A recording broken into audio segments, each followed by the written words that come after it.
Hello and welcome to Joy Newsroom. The news is live on the Joy News channel and on DSTV channel 421 and GoTV channel 125. We're also live on all our social media platforms. We are Joy News on TV. Coming up, 4 confirmed dead and many missing after an explosion at a quarry site at Shama in the western region. 4 have been found dead. They are the mortuary at the moment. 3 blacks and 1 white lady. The other 4 Chinese, we can't find them at the moment. The DC is here. We are trying to get excavator to try and see whether we can get the remaining 4 white men who have lost. You live to the area for updates shortly, and also Ghana's 63.5% upward adjustment of farm gate price for cocoa for the new cocoa season becomes the highest in West Africa in the last 15 years.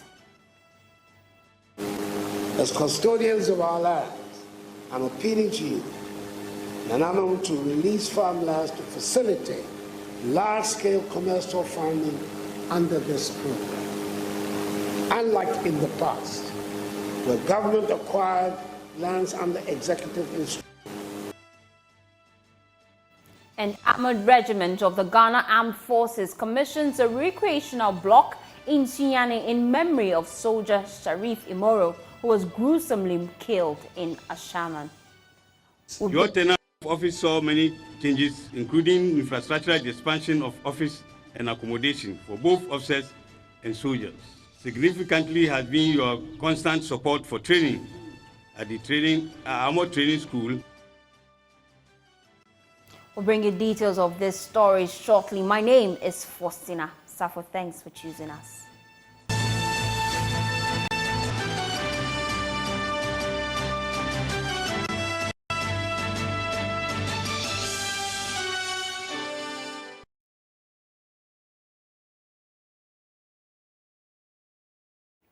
We start from the western region, where 4 people have been confirmed dead, with many others still missing after an explosion at a quarry site in Shama in the western region on Sunday dawn. Several other bodies have been discovered and others injured. Information available to Joy News suggests that the explosion occurred at a quarry site at G Omni, located in Shama. Many night shift workers, said to be Ghanaian and Chinese nationals, have been burnt beyond recognition. Let's take you live to the scene now. Our correspondent is on the ground, Natalia Kwanzaa.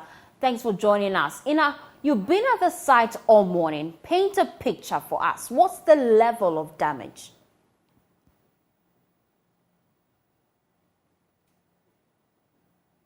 An explosion in less than 1 year. I mean, the site is beyond recognition. A lot have been destroyed. It's difficult for you to even identify what exactly was there. And it's unfortunate that this time, the cause of the explosion has not been established.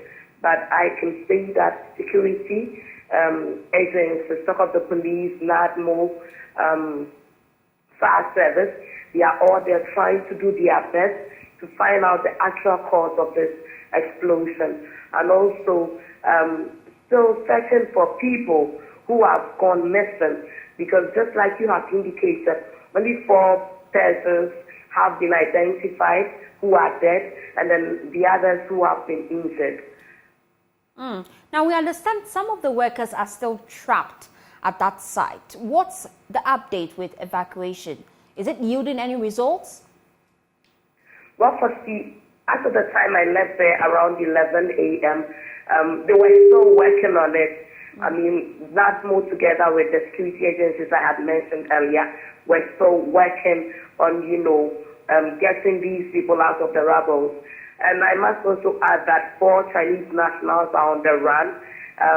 They are supposedly, according to my sources, to be owners of the quarry site. They are on the run, and the police is looking for these 4 Chinese nationals. And so, with all the assurances I had listened to when I was on site, they are doing their best to, unravel the rubble to see if those others who are not yet, rescued, can't be found. And we pray that they are found alive. Now, you've been on the grounds. Do you know what triggered this explosion? Well, it hasn't been identified yet, but we are still there. Our ears and eyes are at Shama. We are following Quarry. As and when we get any information as to what really triggered this explosion, we let our viewers know. Thank you so much. Natalia Kwanzaa is on the grounds in Shama. Grateful to have the District NADMO Coordinator, Michael Nyan, also joining us on this developing story. Michael, it's quite worrying. What's the latest on the rescue efforts at the explosion site? We know that some workers are still trapped there. Yes, the latest issue on the ground is yet we haven't found the missing staff. So we are also searching for them. But as I'm speaking to you now, we haven't seen anyone. Have you been able to establish the cause of this explosion? We haven't. At the moment, we haven't. But with national service too, they are on the ground. So by the course of the day, maybe the cause of the fire will be established. So what have you gathered with your initial assessment of the area, the number of people injured? Do you have a figure now? What do you have on ground? Yes, so far it is confirmed that 4 people were there. 5 were injured. 4 are missing, which we are not finding them. So at the moment, this is what is on the ground. Now, we know that some residents and communities have also been affected by this explosion. You've been doing an assessment of the area. What's the impact? Yes, some of the communities around the place have been affected. About 4 or 5 communities were affected by their buildings. Their buildings, they are receiving on cracks, ceiling, and some of the church compounds also affected. So we are collating the data.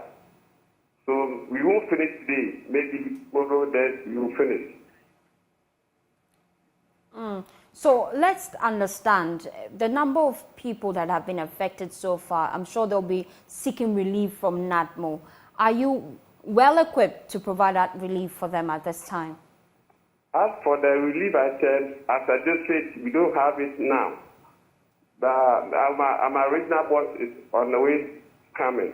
Maybe when he comes, we put our heads together. Regional minister is at the scene at the moment. So I think by the time regional minister leaves, we will sort out the issues of review assets. Now, fortunately, we're also joined by the Member of Parliament for Shama constituency, Erickson Abeka. Thanks for joining us here on Joy Newsroom. Now, we know that it's not only the site that has been destroyed, houses, residents affected. How do you intend to contain the situation?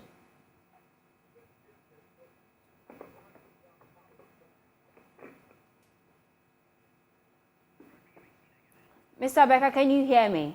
Yeah, hello. Yes, I can hear you. Great. I'm glad you've joined us here at Joy Newsroom. We're asking that we know that it's not only the site that has been destroyed. Houses, residents of neighboring communities have also been affected. How do you plan to contain this situation? So thank you for the opportunity. Honestly, we woke up to hear a very sad incident. I mean, being at the site, we are going around trying to assess the extent of damage. Surely we would need governmental support because the assembly is not endowed enough to come to the aid of the victims. Though the extent of damage has not been fully estimated now, but we will still need central government support. And other well-wishers, particularly industries, is a great within the national interest. But they will come to support the business. Mr. Becker, I would like you to position yourself rightly for me so that I can hear you better. But then we're looking at the extent of damage. There are concerns about what actually triggered this explosion. And we know that some Chinese nationals are on the run. Have you heard about this? What's your initial information or briefing you've gotten? Yes, but briefing, 4 Chinese are missing, but you can't say for sure whether they are on the run or they have buried by the government. So, investigation is still ongoing. Because from the bodies recovered, so the 3 Ghanaians and 1 Chinese, they have they have died. Others have also been sent to hospital. 4 are still receiving treatment on admission. So the Chinese, the 4 Chinese, I can't say for sure, they're still searching through, but the vehicles were badly damaged. And at the time of the hour that night, between 10 to 11 o'clock, one wonders whether they will have any difficulty to escape, looking at the rapidity of the explosion. It raises a question about the damage some of these sites are having on our community, especially your area is a high-risk area because you have a lot of quarrying sites there. What are you doing to avoid this occurrence in future? Not just a national policy, particularly following the recent incident. But you have to narrow it down to the Shama entry, where we have a lot of quarry mining ongoing.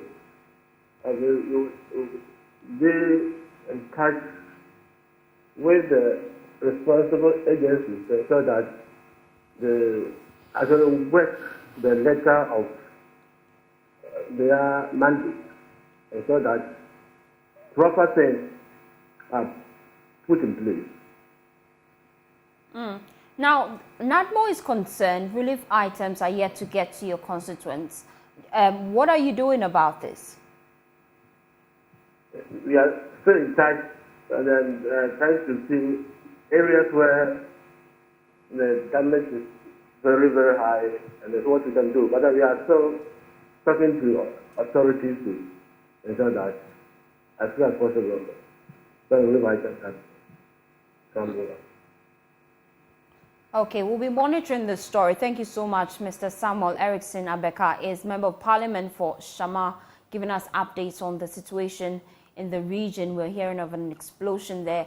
We'll be monitoring this story and give you updates as at when we have them. Away from this tragic story, let's now focus on the cocoa sector, where Ghana's upward adjustment of farm gate price of cocoa beans has become the highest in West Africa in the last 15 years. Now, this was after President Akufo-Addo announced a 63.5% increment from 800 Ghana cedis to 1,308 cedis for a bag in this new cocoa season. The increment comes after cocoa farmers intensified calls for an upward review of cocoa prices to prevent the prevalence of smuggling and farmers turning farmlands into galamsey sites. The president made this announcement at Tepa in the Ashanti region during the opening of the 2023-2024 cocoa season.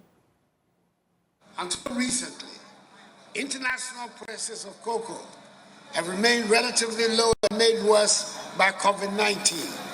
In spite of this, Cocoa Board and government have been taking the very hard decision of increasing producer price of cocoa.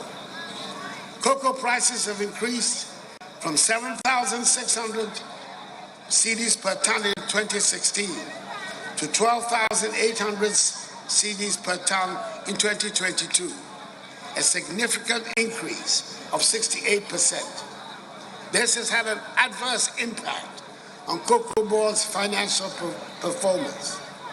However, the sustainability of the entire industry hinges on a well-remunerated producer who's willing to invest in business only with the certain that government will pay the appropriate price.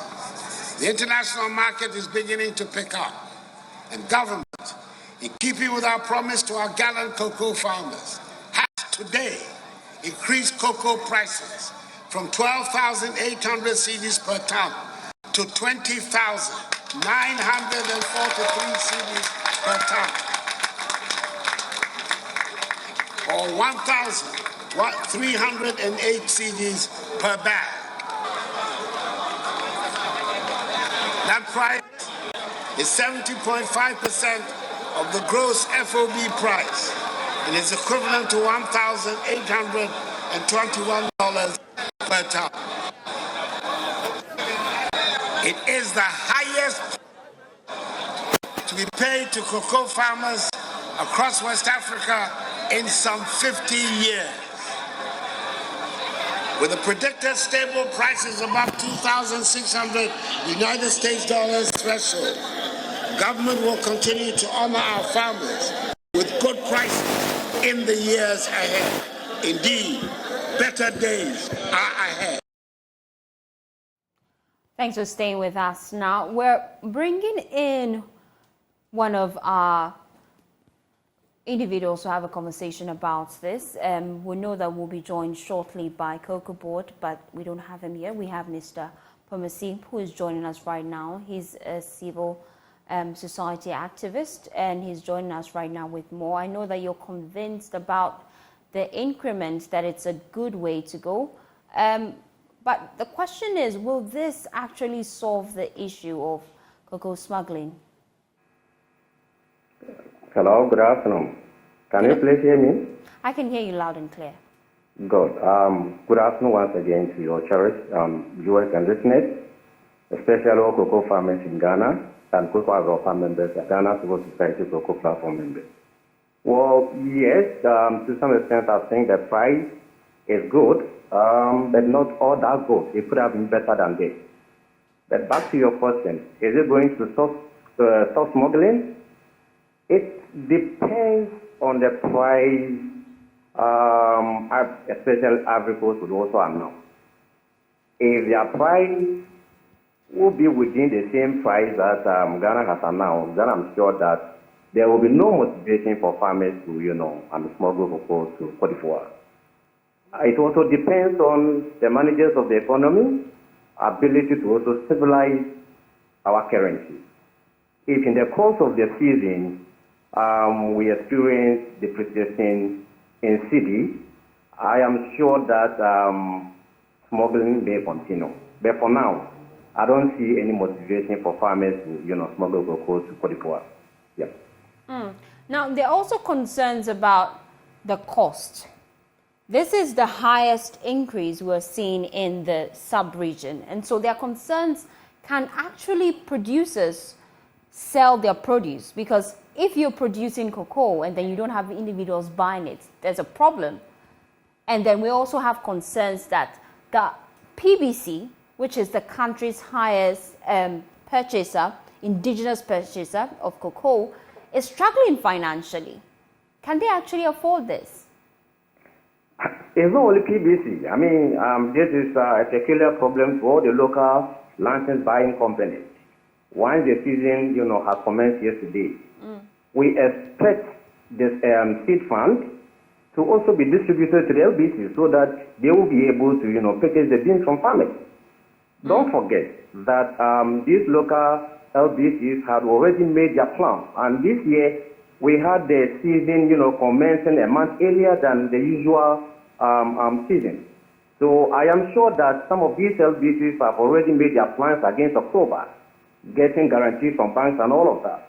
So if Cocoa Board has now commenced the season, they have to also do everything possible to ensure there is adequate funding in the system so that the LBCs will be able to purchase the cocoa from farmers. Some of the farmers have already started, drying cocoa on the mat. Some even have cocoa in their sheds. So from tomorrow, or possibly Monday, you will see, the shares of the purchasing class being busy. And if farmers take cocoa there and there is no money, I don't think that farmers will be happy, especially hearing the new price. So it is also incumbent on government and cocoa boards to make sure that once they have announced the commencement of the season, adequate seed fund distribution should also be made so that the LBCs won't suffer, especially the local LBCs. The foreign LBCs normally don't depend on government seed funds, and they are always at the advantage point, because for them they already have money flowing from their guys outside the country, and they need to feed their plants, so they will just enter the market and start buying, and at the end of the day, the local LBCs will suffer. And here is the case: we need to protect our local LBCs. So government must ensure the seed fund is also in the system. Ishmael, stay with us right now. Let's bring in Fifi Boafo, his general manager in charge of public relations with Cocoa Board. Thank you so much. He's joining us right now via Zoom. Now, this is 63.5% increment. First of all, how did you arrive at this figure? Thanks for the opportunity.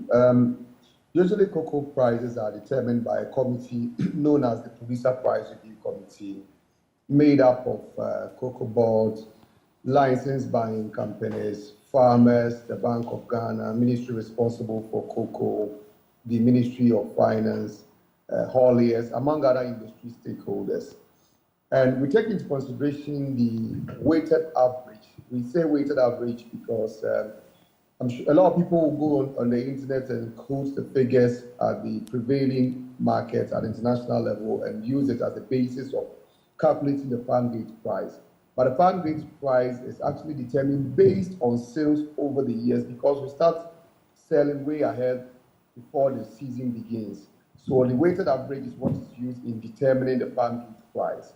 When the farm gate price is arrived, when the weighted average is arrived on, then we take into consideration other industry costs, and that has been the practice over the years. However, this year there was a change. Usually, what we used to do was to take out industry costs, and then we arrive at the net FOB, and a percentage not less than 15% is given to the cocoa farmer, not less than 70% is given to the cocoa farmer. However, this year, the new directive was that we should give gross FOB, a percentage of the gross FOB, as a way of insulating farmers from any excesses in the industry costs, such that farmers' income would rise. So this time around, we use the net FOB, gross FOB in determining the price, hence what we see today. It is also worth noting that over the last 6 years, we've seen very poor prices at the international market. But beginning April this year, the price has started picking up and it is moving ahead significantly.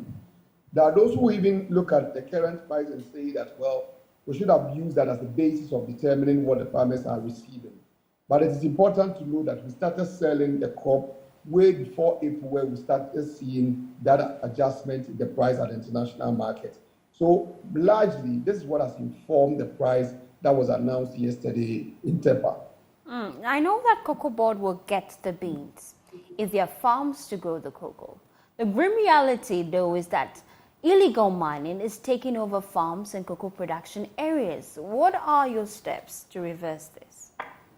We have consistently said that illegal mining is not a better alternative to cocoa farming, because with illegal mining, it's a temporary thing, a very short period where you get the revenue from the cocoa, from the illegal mining. Whereas with cocoa, it takes you a longer period of time, many years, where you and then your children, and sometimes your grandchildren, will inherit what you've invested in.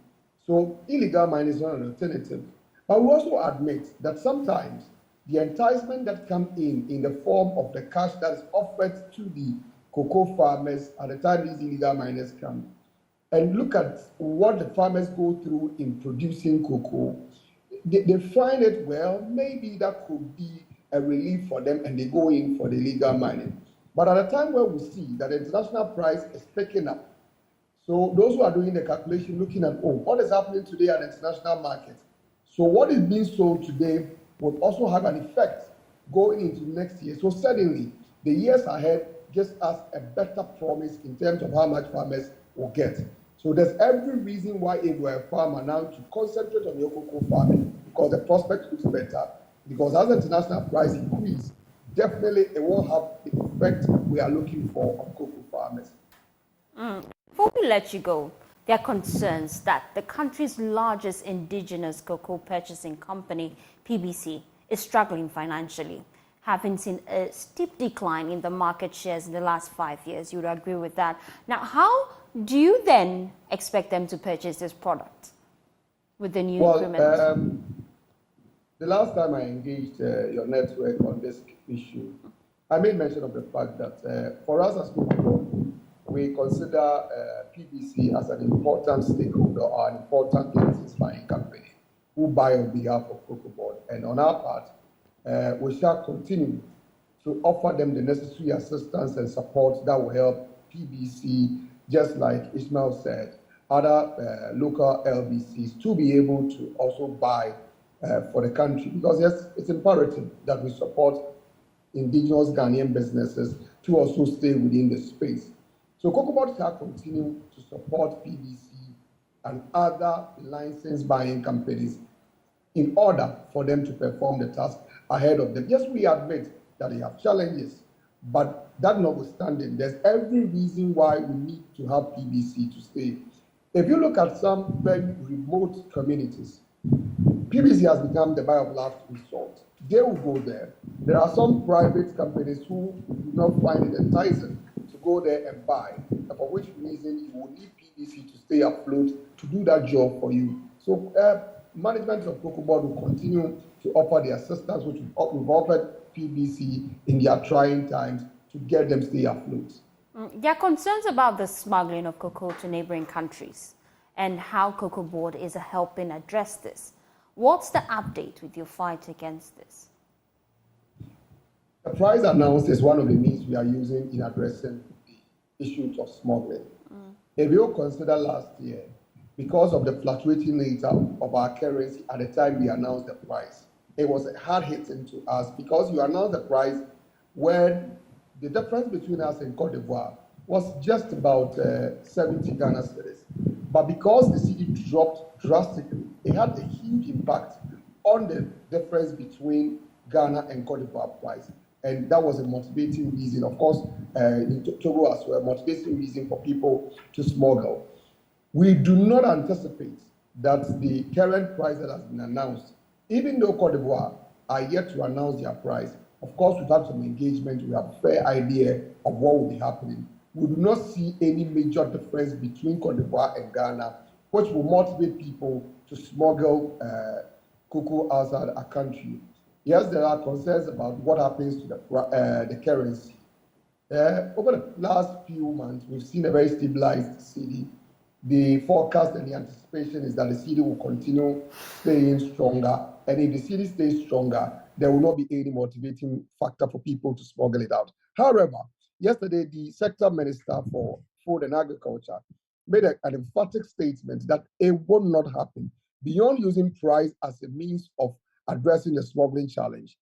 If it happens that people still consider it as an alternative to smuggle cocoa out of our country, government has plans that will help in dealing or addressing that issue head on. So yes, the plans have been put together to ensure that this concern is addressed this time round and we do not suffer the effect we suffered last year. Public Affairs at Cocoa Board. Mr. Pumase, you're still with us. Now, are you convinced that this increment is enough motivation to encourage farmers not to let their farm be taken by illegal miners? Yes, I have always also maintained that pricing is an essential element when it comes to sustainability of the industry. I believe that with the new price, it should actually motivate farmers to stay on their farmland. Yesterday, just when the price was announced, I quickly rushed to my farm. As I speak to you now, I'm in my farm, trying to protect every pot on the tree, because we have also had, serious challenge with the black pot. So talking about guarantee, guarantee is something I don't believe government has the will to fight guarantee. And to fight guarantee, pricing of cocoa should be the determinant here.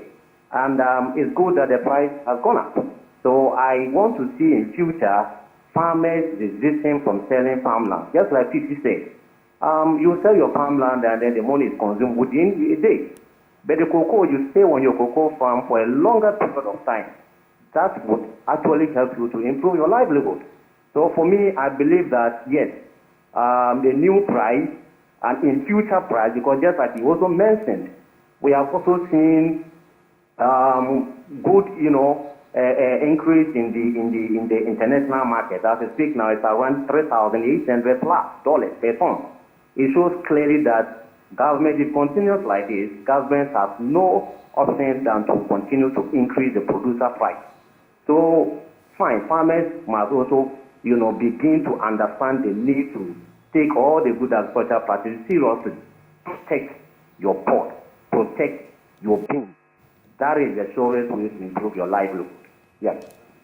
Thank you so much. Ismail Pomasis, member, Civil Society Cocoa Platform. Now let's stay a bit longer with agriculture because President Akufo-Addo has urged traditional authorities to release lands to facilitate large-scale commercial farming under Phase 2 of government's Planting for Food and Jobs program. He proposed a flexible payment arrangement between the custodians of the lands and farmers rather than the present order of upfront payments. The president also wants chiefs to refrain from releasing agricultural designated lands for real estate development. Nayal Jima was at the present meeting with the National House of Chiefs in Kumasi. He filed this report. Million hectares of agricultural lands in the country are owned by traditional authorities. Under the PFG2, at least an agricultural zone of 300 hectares will be developed through public-private partnership. The zones will have all the necessary infrastructure to ensure all year-round farming. President Akufo-Addo is pleading with custodians of the land on flexible terms since upfront payment discourages investors. An agricultural zone under this program is described as a large contiguous tract of arable land of not less than 300 hectares. For each agricultural zone, government will partner with the private sector to provide necessary irrigation infrastructure, develop access roads to production hubs, extend power, i.e. solar, hydro, and provide mechanization services. As custodians of our lands, I'm appealing to you, Nananum, to release farmland to facilitate large-scale commercial farming under this program. Unlike in the past, where government acquired lands under executive instrument, under PFJ2, we would entreat you to give lands out willingly to your subjects with the understanding that they pay back in kind and over time. The huge cost of paying for land up front discourages agricultural investment. We're moving away from state land acquisition for agricultural purposes with the hope that this program will set up a new course for land acquisition. It's also come to my attention that already delineated agricultural lands are being released for real estate development. I thus encourage you to manage the temptation of converting lands for non-agricultural purposes, as our collective interest in food production depends on it. Meanwhile, President of the National House of Chiefs, Ojiahoho Yaojibi II, wants fight against illegal mining enhanced to protect existing farmlands. But one area that we should all be looking at is Galamsey. As much as possible, we should also try to check Galamsey. Otherwise, the existing farms will be destroyed. Nana President, we thank you for your address. Nana President is asking for what? Land. land to produce food to feed ourselves, land to produce produce for our industries, land to give jobs to our people. For Joy News, Nana Aljima reporting. Well, we're taking a quick breather here on Joy Newsroom. When we come back, we'll talk about a political risk analyst who has expressed worry about what he describes as a growing trend of deep partisanship in sensitive public institutions, including constitutionally mandated ones. Do stay with us.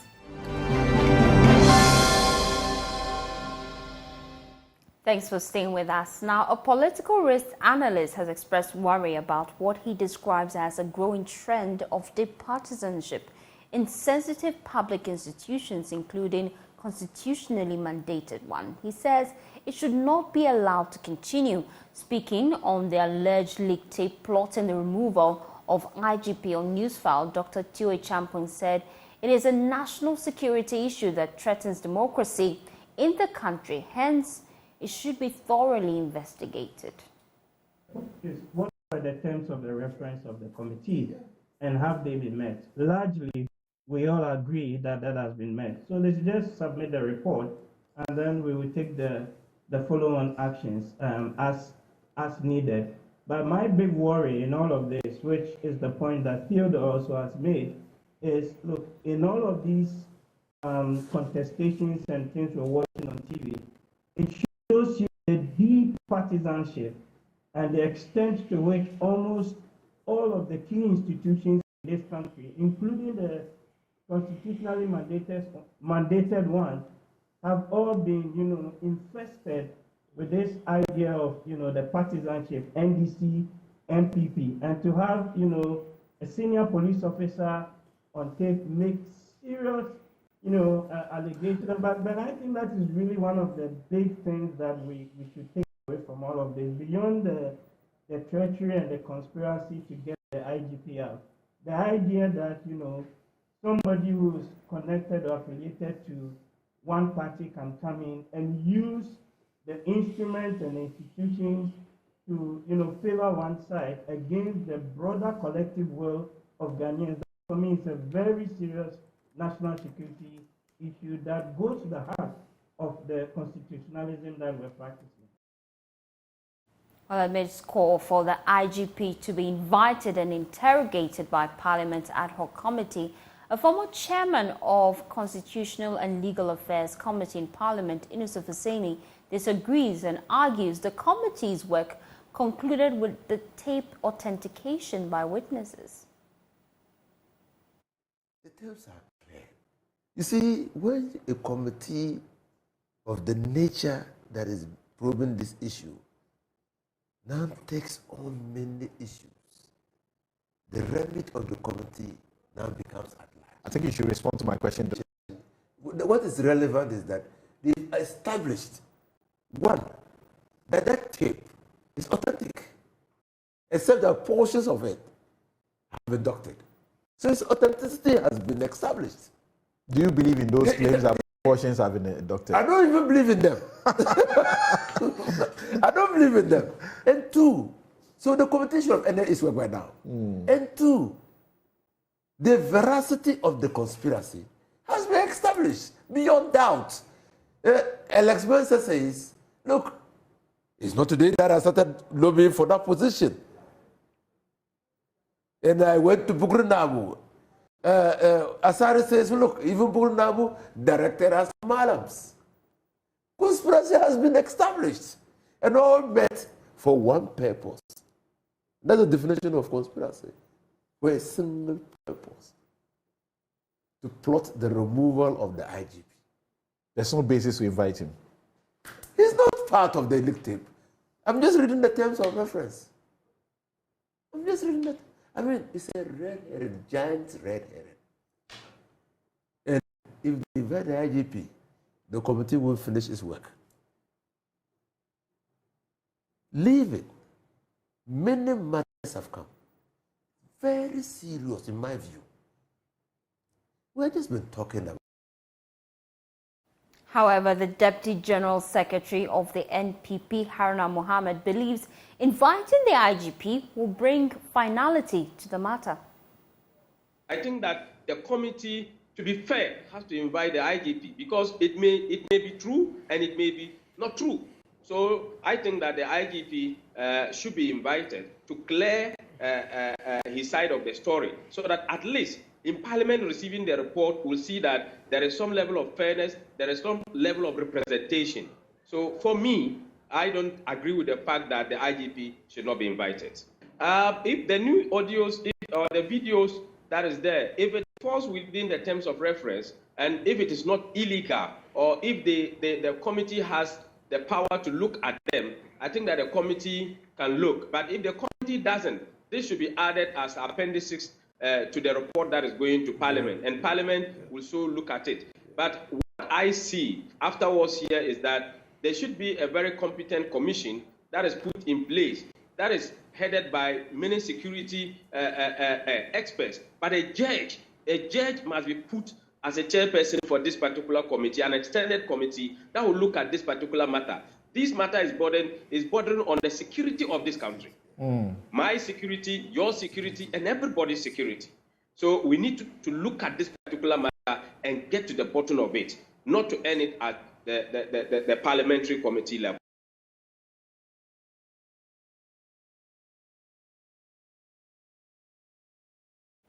Well, the IGP will be facing the ad hoc committee of Parliament probing the leak tape on Tuesday. Stick to your most credible news source.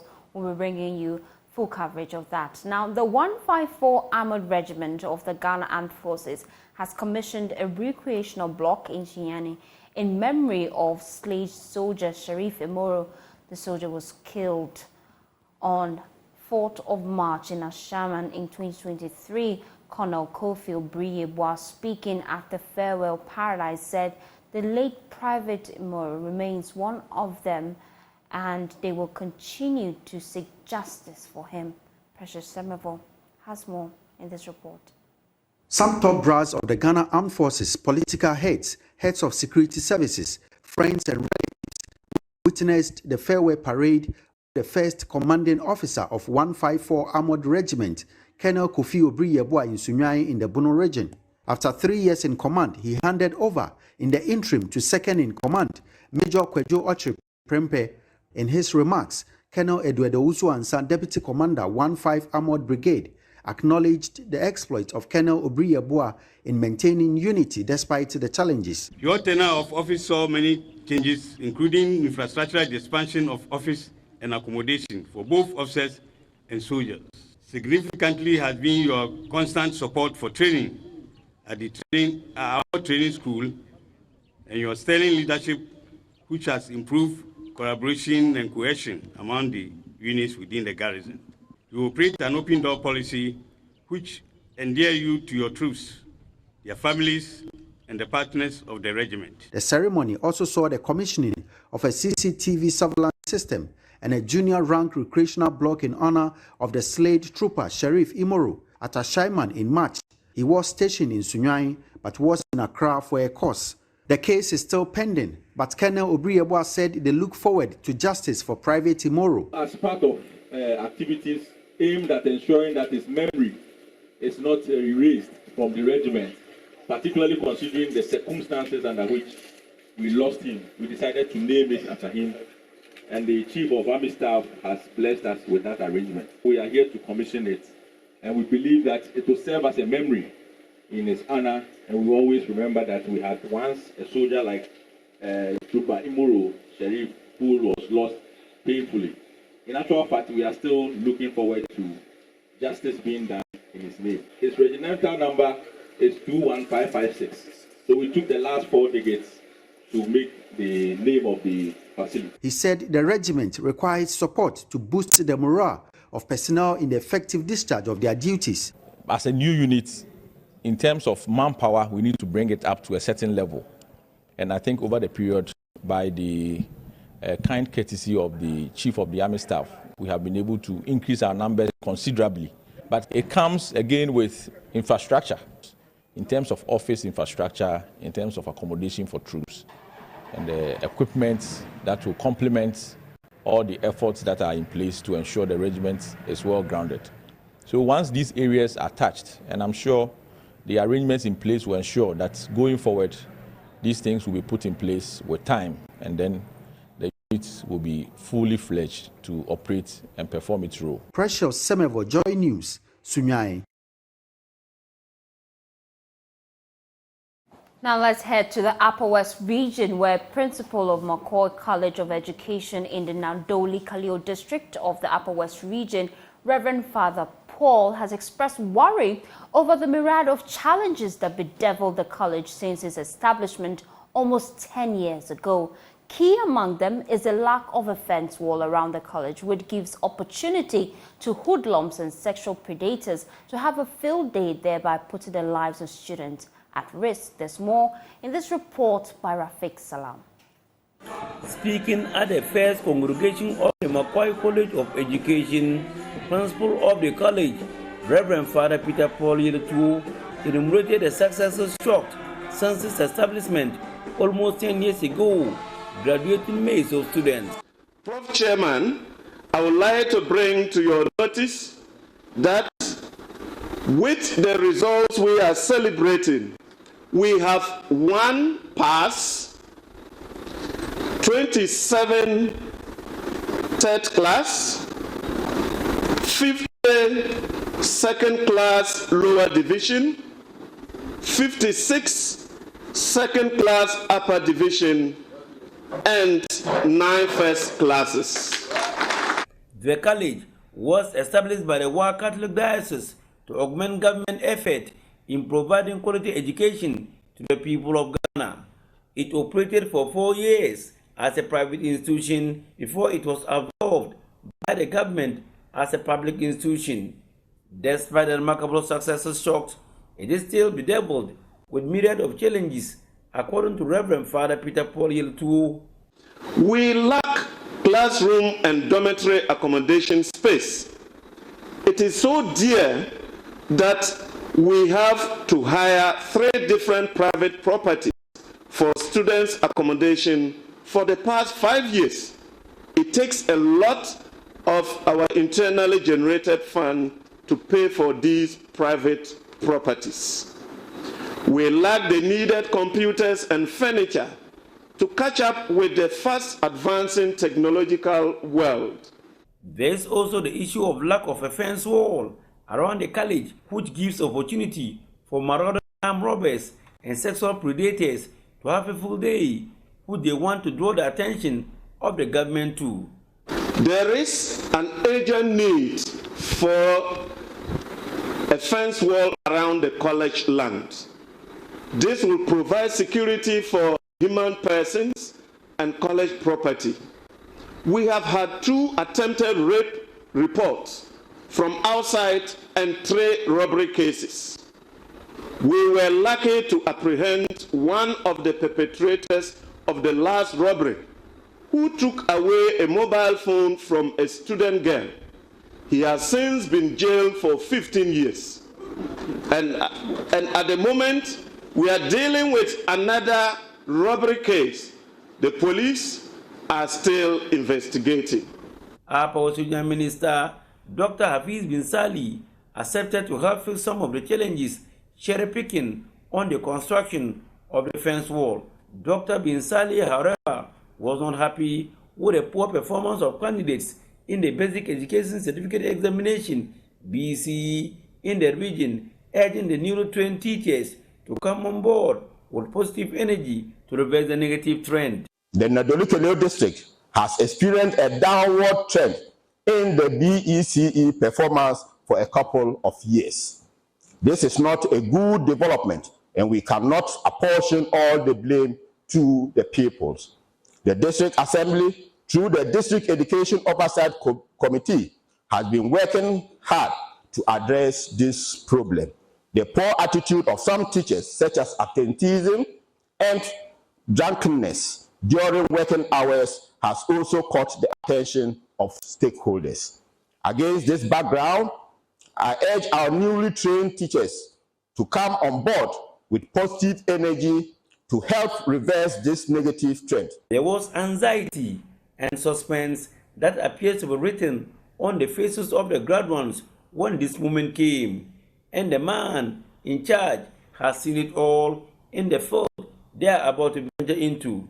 He does it University of meticulously and with aplomb. I, Professor Domin Dabire Kumpole, standing in for the Vice Chancellor of the University of Cape Coast, your mentoring institution.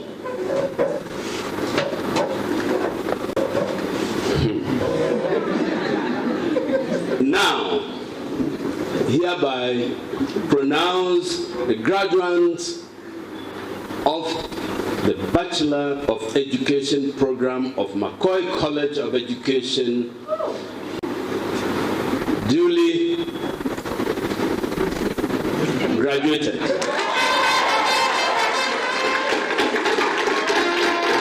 In all, 143 students graduated with Bachelor of Education degree. 9 of them attained first class honors, while 56 got second class upper. Reporting for Joy News, Rafik Salam, Nadoli. Peace. And that's how we wrap up the bulletin here, Joy Newsroom. My name is Fostina. Sarfo. For more news, please log on to myjoyonline.com. Up next is the law. Samson will be here with his guests. They'll be discussing regulating the cyberspace. Do stay.